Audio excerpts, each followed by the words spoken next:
সাধারণত স্টিংলেস বি বড় গাছের গর্তের ভিতরে চাক তৈরি করে। অনেক সময় মরা গাছ, অনেক সময় জীবিত গাছ।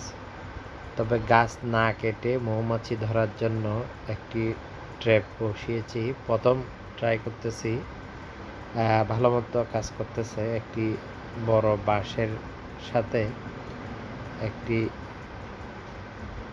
পাইপ যুক্ত করে দিয়েছি। দেখছেন খুব সুন্দর চলাফেরা করছে পাইপের ভেতর দিয়ে। এভাবে আশা করছি 2-3 মাস এভাবে রেখে দিলে বাঁশের ভেতরে চাকটা সেটিং হয়ে যাবে।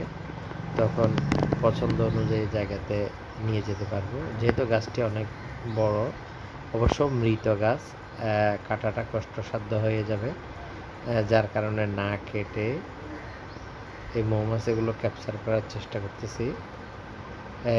দেখাবো আরও একবার যদি সফল হই। ধন্যবাদ সবাইকে।